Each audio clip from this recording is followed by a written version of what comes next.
Hello guys! Ito po yung garden ko noong 2021. At ayan, kung makikita nyo, napakaraming snapdragons na iba't ibang kulay.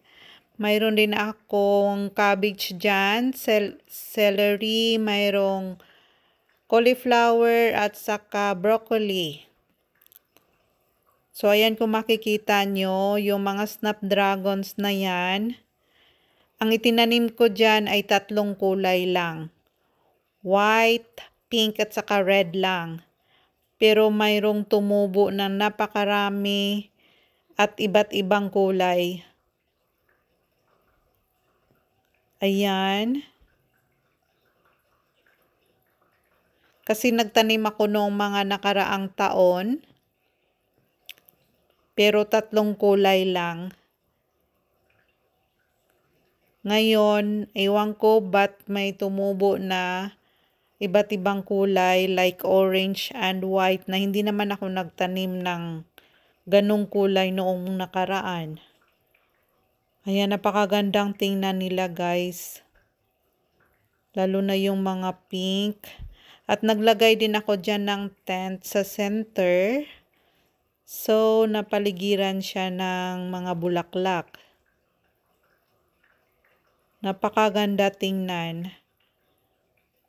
Mga tumubo lang talaga yan dyan.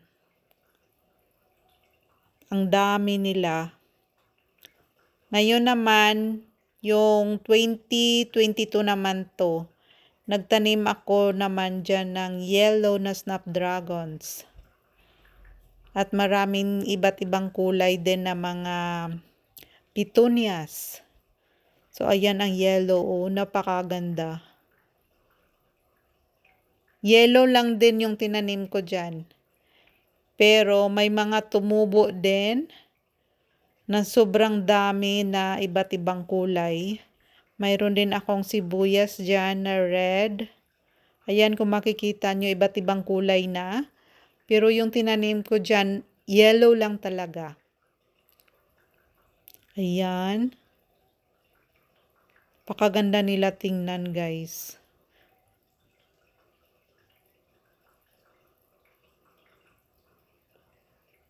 Ang dami ko rin tinanim na red onions dyan. Noong 2022 yan.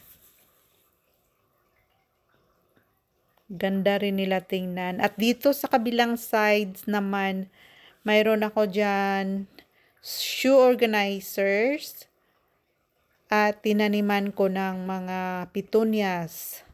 Yung mga orange na yan, mga snapdragons din yan. Napakaganda. Yan o.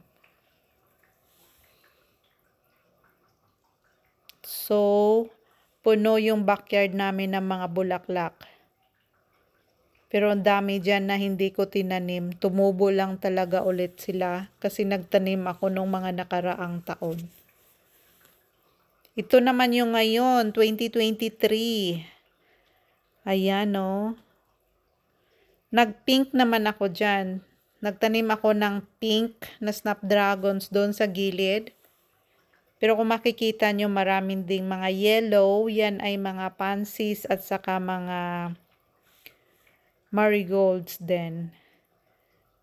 Mayroon din ako mga sunflowers dyan, mga patatas. At mayroon akong flower towers dyan na 3. May pink, ang yung kabila, red at white. At mayroon akong strawberry tower. So, mayroong mga cabbage dyan, red and green. May mga celery pa rin. At iba't ibang mga gulay. At yan ay mga libangan ko lang tuwing day off.